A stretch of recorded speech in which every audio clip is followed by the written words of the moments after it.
Hey, look, this might be a good time for us to invite Dazza and Tommy back on the show. Dazza Greenwood, who's the legal tech expert at MIT Media Lab, and Tommy Leander, who's the legislative aide to Congressman Schweikert. I hope I'm pronouncing that right, Tommy. And Congressman Schweikert is on the House Committee on Financial Services. He's also on subcommittees on monetary policy and trade and subcommittee on capital markets and government-sponsored enterprises. And Tommy, tell us what happened, over the last couple of weeks in respect to blockchain in Washington. Sure. Yeah. So just last week we hosted a bit of a roundtable discussion with the emphasis on the folks around the table as opposed to a kind of what is blockchain briefing, which is sometimes typical up here, is kind of to educate folks. But we decided, Daza and I decided, along with the Chamber of Digital Commerce, to kind of just get the room full of some experts and put the minds together and hammer out what we'd hope to be some workable definitions for blockchain, but also pull from business, legal, and technical experts in this field. And just kind of get everyone talking to each other. I'd met with a number of them, and Daz had met with a number of them individually. It felt like a perfect venue to get everyone together to have a 3-hour afternoon discussion. So, in Australia, we'd say Dazza. And you'd be right.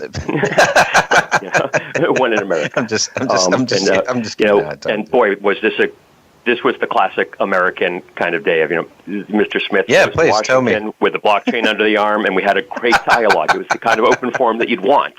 And, we used Chatham. What does a blockchain under the arm look like? I'm trying to get a visual of that. But. It's thin. It's ephemeral. It's connected. And what it looked like was, it was interesting. It looked a little different depending on who was saying what it was and what a blockchain looked like, how it worked.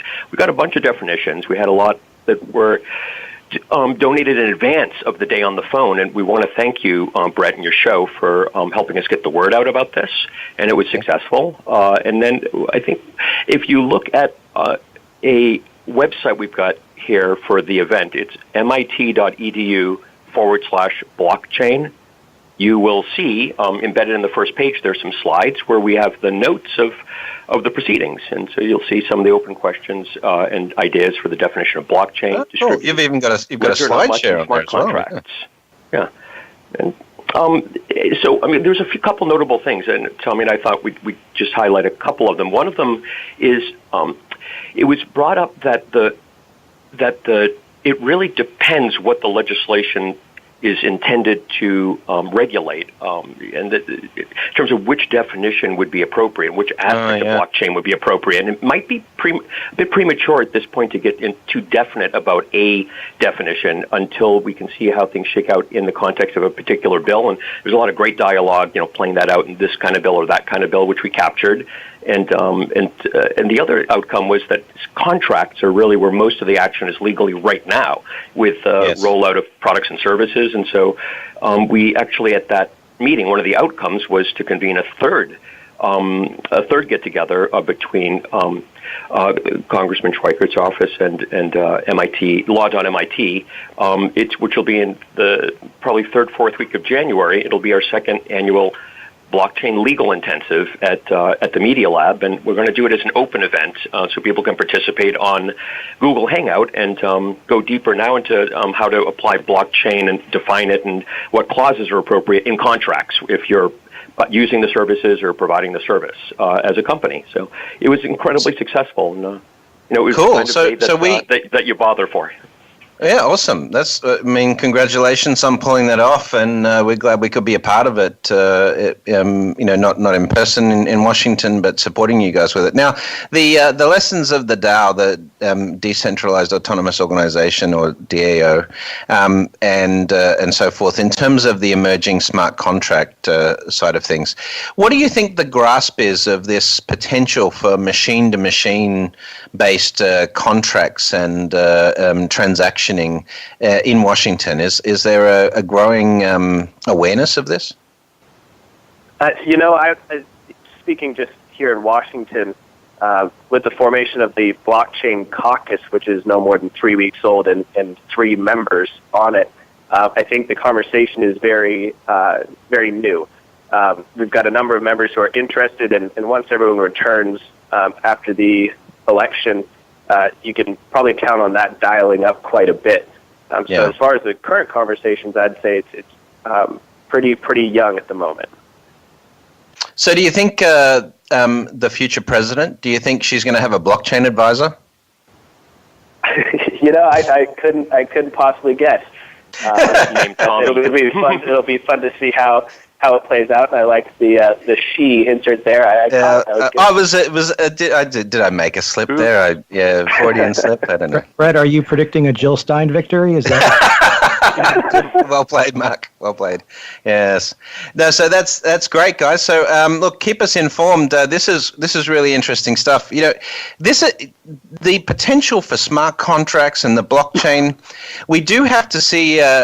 We do have to see regulations change to allow this. I always made the comments about the DAO that almost if you take a jurisdiction like Hong Kong with the SFC in terms of regulation for investment and the way companies are set up there, almost everything about the DAO was illegal in Hong Kong, right? Wow. But because you can't invest in a company where you don't sign to accept the risk, where you don't have the risk of that investment articulated to you by an investment advisor.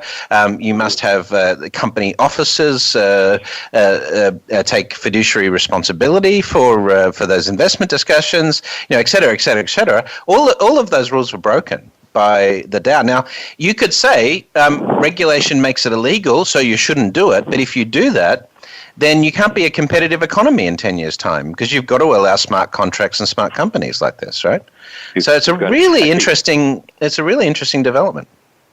Yeah, so one of the consensus points, and there's a lot of different political and other opinions of the day, was we ought to be treating blockchain now the same way the internet and e-commerce was treated in the 90s. And so, we pulled up the policy report that I think it's Ira Magaziner and others in the White House put together. It was the right formulation of kind of, more or less hands-off, allowing the industry to grow, gain experience, and then, as necessary, later regulation, for demonstrated market failures or specific purposes. That seemed to be what everyone was thinking. And the other thing to keep in mind is, a lot of the dialogue, like what you were just critiquing, relates to securities law, but there's a lot of other areas of law. And I've got some students now that I think we'll look at in January, their project, but like banks and others have regulated requirements for consumer notices at certain points, like before, default or other notices. We talked a lot about how smart contracts would be a great way to ensure and to prove that the notices were sent and received at the right time, at the right transaction point or life cycle event in the transaction. So there may be real opportunities to actually better apply existing law through smart contracts, as well as it being somewhat unsettled with other areas like securities. So I think we revealed a lot of good that's on the way, as well as questions and complexity. The whole principle of this is we get more efficient, transactional platforms and more efficient, contracting and asset management and so forth. But you got to take the human out of it. You've got to take the human oversight and governance, unless it's code based, and you got to take signatures and hard docs and paper out of the process because it's just unnecessary in an automated world, right? Right. And so another great thing that happened was, to Tommy and his office's credit, the measure that they were putting forward was an amendment of the e-sign law, which is similar to Uniform Electronic Transactions Act, basically defining electronic signatures, records, transactions.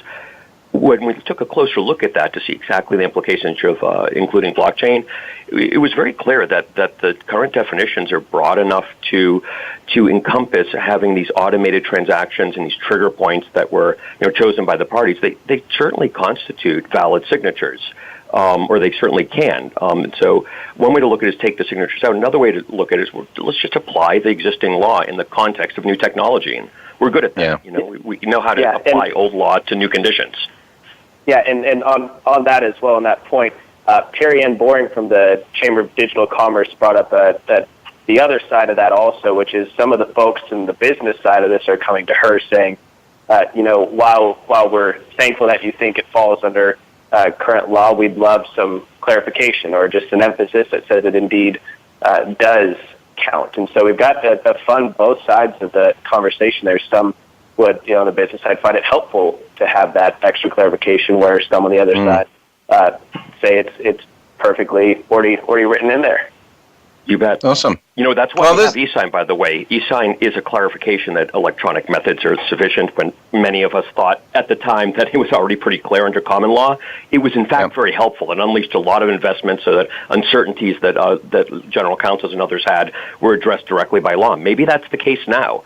And so really, Schweikert's office is doing a terrific job getting it into the public forum so we can make wise law. And if people need certainty, it can be clarified in law. So let's now, I saw, Tommy, that the congressman was instrumental in the Jobs Act back in April 2012. Does he see potential for employment opportunities with this, or disruption of employment? Is that one of the reasons he's really interested in this, or is it more that he's given his expertise on the Financial Services Committee, that this has more direct impact? I think it's the financial services realm that he sees the potential. Most of the conversations here in the office with folks we bring in to talk about blockchain is themed around transparency and efficiency, right? So how can we increase the transparency of the government through this technology? And by the way, how can we get some of the waste in government out by streamlining some of these processes? And that's where the fascination with the smart contracts come in government use cases. Awesome. Well, listen, after all the madness of the elections have passed and everything's sorted out, we'd love to maybe come down and interview the congressman on what he thinks about the blockchain as well next time you guys are gearing up for a hearing or a session. Yeah, absolutely. He'd love it. Fantastic. Well, Tommy and Daza, thanks for joining us again on Breaking Banks, and keep us informed and let us know how we can help. Absolutely. Thanks so much for having us.